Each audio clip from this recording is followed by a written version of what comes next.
Hi, welcome to Weekly Market View. I'm joined by Bill Hubbard as usual. And Bill, I think the only starting point for this week has to be the debt ceiling, the situation. The markets have got so used to the central banks bringing stability that they know quite what to do. Well, I think it's a dichotomy, because if you're a realist, you should be furious that it went this far and politics got in the way of economics, okay? Yeah. But the market, yes, we had a sell-off in gold and a sell-off in the dollar and a sell-off in the equity markets on the first day, but now in day three it's sort of, well, will it or won't they? But the point that you just said, okay, we were all sort of shocked on the 18th of September when we didn't get tapering from the Fed. Mm-hmm. Well, I think after yesterday's looking at the economic statistics, although we won't get non-farm payrolls tomorrow, the ADP number basically said this justified the Fed not doing anything, and also probably justifies no arc tapering. So therefore, no arc tapering. The next meeting is the 8th of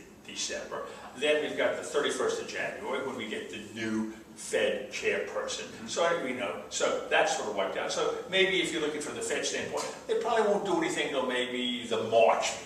Okay, so we got another 6 months there we won't have to worry about. So we sell the dollar, we buy bonds. Okay, yesterday with the European Central Bank, even Mario Draghi was basically saying that, green shoots of recovery, but there are some external factors that are having a negative effect. And he flat out said it was the shutdown. And then last night, President Obama got on CNBC TV and said, basically, why isn't Wall Street concerned? This is a very serious problem. And Wall Street said, well, who are you? So the people are going to say, well, the Fed will bail us out. The ECB said yesterday we will do everything in our power to make sure that the green shoots of recovery maintain themselves. I mean, I think anybody thinking for the LTRO, I don't think that will happen, because what he wants to do is have the banks land rather than the central bank. So they will keep their ammunition dry.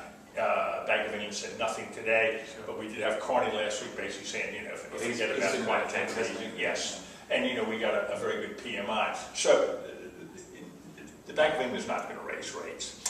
But go back to the Bank of Japan, yes, we got the new sales tax, but the Bank of Japan will do anything they want to. So if you've got the Fed, the ECB, the Bank of Japan, in the market, well, those boys supposedly know what they're going on. And even last night you had Bernanke, albeit when he was talking at the centralist Fed, saying, well, the recovery isn't as strong as we wanted to. Well, if you follow the Federal Reserve, Bullard, who is the chairman or head of the centralist Fed, he has been the archdove. So, I mean, it would have been sort of like a Muhammad Ali fight if Bernanke said, yeah, the economy is really improving, and Bullard said, no, it's not. So the market then is wishing, hoping, praying that something will be legitimately resolved, but they also feel that the central banks will bail themselves out. But I mean, one of the things that I don't think, maybe some of our viewers were around in 95 and 96 when the last time this happened, and it was 17 days under the Clinton administration.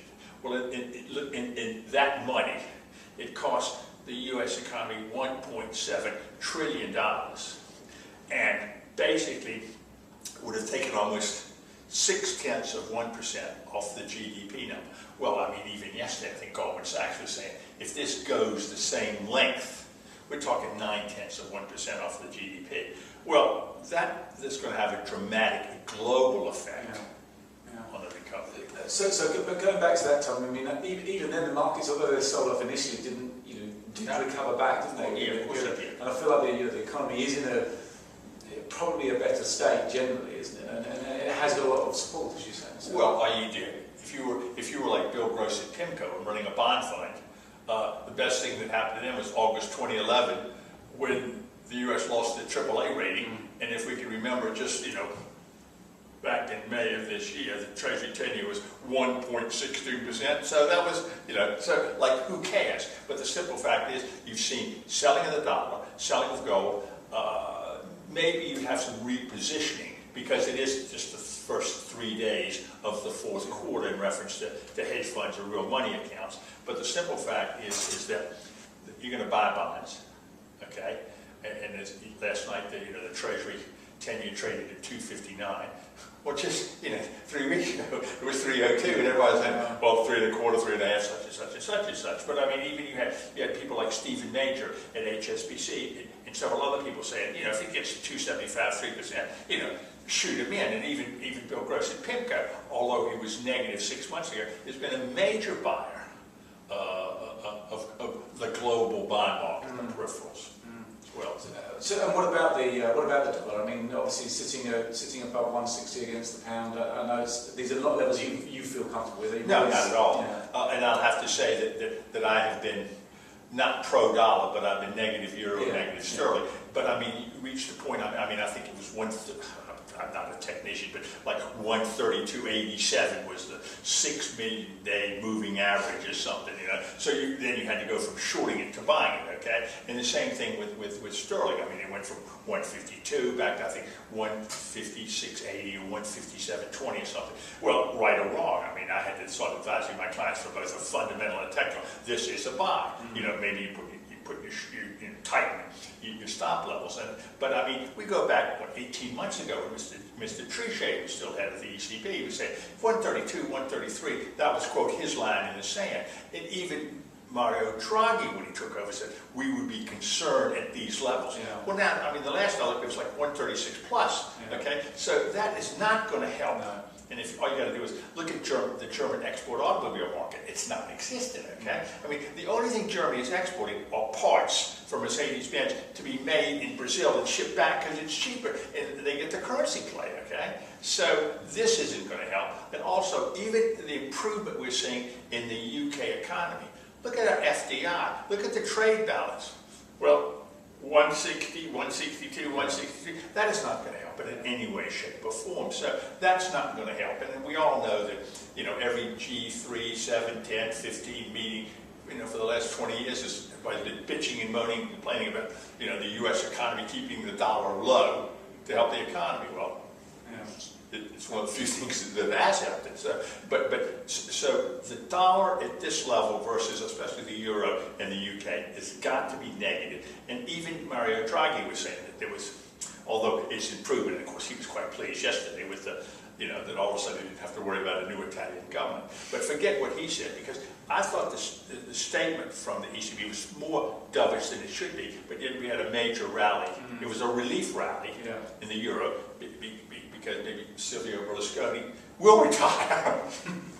So what about gold then as well? Because that had a bit of a fun. I mean, all these reactions that seem to have immediate reaction beginning of the week, but markets aren't quite sure. They do seem to be coming back on, and gold is another one, isn't it? Yeah, I mean, I think it's a situation where I've been positive on gold, but I will have to say over the past year, I mean, gold is a speculative play, okay? Before it was very easy. I mean, 8 years ago you bought it at 985 or something and sold it at 1900, and you check your portfolio on the 31st of December. I mean, now it's a situation where you go to the loo and all of a sudden you've either made 3% or lost 3%. So, I mean, I think it's a situation where I think from a fundamental standpoint, and I don't know what the level is, whether it's 1285 or 1150, and there are people, they're major accounts who know what they're doing, calling gold at like $1,000, $1,100 by maybe the end of next year. But then does that mean if it gets that level, whether it be gold, silver, platinum, palladium, will that then allow the gold mining stocks and shares to start, then is it viable or is it non-viable? I mean, then does it reach a point where it's just so cheap that why do we need It's producing anymore. Exactly. So it certainly proves some volatility in the market. Yes. I mean, do you think that's due to continue? Do you think that which way? What do you think we need to look forward? Excuse me. What do you need to think we look forward for the week to come? Well, I think it has to be some kind of resolution, because normally on the first Thursday of the month, the whole concentration be, what do you expect for non-farm payrolls tomorrow? Well, as we've been told by the Bureau of Labor Statistics, there ain't going to be a non-farm payrolls tomorrow because they've all been on furlough. So therefore, we won't have that. So then now is in a situation where I would have to say people are just trying to get through the weekend, hoping that sanity prevails in the U.S. Congress, okay? But it does seem like, as we've seen here, I mean, Obama says, well, Obamacare will be the moniker for my administration, okay? You're right, he can't stand down. No, and he's not going to, because you know, he spent so much of the almost 6 years he's been in office preparing for this. And one of the things, maybe for a lot of our European viewers, it basically, with the Republicans, they are traditional homebodies. So the feeling there is Obamacare is socialist, big brother, national health, which the U.S. has never had, okay? And so that's what a lot of them say, well, if you go for this. And I mean, and you've got even some of the, you know, the movie stars. You've got Mr. A and Mrs. B that are against it. And then I think, well, I don't know whether this is good or not, but I mean, I think Lady Gaga last time that came out said she was pro-Obamacare. And I mean, all I know is that friends of mine in my age in the States, you know, are looking forward to Obamacare because it has been a prohibitive cost, okay? It could be interesting, I mean, I'm obviously delving slightly more into the politics side, but it could be interesting to see how it affects things like the Tea Party. Yes. Well, if you go back to the effect that it had when the last time this occurred, when President Clinton, a Democrat, went up against Newt Gingrich, who was a Republican, and Newt Gingrich was sort of the, I think it was the American Idol party or something. No, not X Factor Idol, but you know that. And I'll tell you right now, it had a dramatic negative effect, okay? And remember, in the States, we will have local elections next November, okay? And all I can tell you is that when this happened, it got President Clinton re-elected by a much larger majority than he should have gotten elected for, because it was basically maybe not voting for Clinton, but voting against my Republican who did this. So my feeling being, I think this will have a very negative effect on the Republican Party, and, you know, we may be talking about the Tea Party. Yeah. You know, the only Tea Party we may be talking about in several years from now would be the one in, you know, Boston, 17 something or other. Yeah, so I think what you probably will see will be a groundswell shift, because we saw that, you know, that's the only thing. That's the only thing that came out of the situation with Clinton was from political, because it had no effect on the bond market, it had no effect on the dollar, and you know, I don't. Even now, everybody says, well, the U.S. gets downgraded. Well, if you're a bond fund manager, August 2 years ago, when the U.S. got downgraded, you know, that was the biggest bond rally we've ever seen. Okay, so I don't think anybody's concerned about that. Okay, all right. Well, thanks very much, Bill. We'll wait and see how it goes.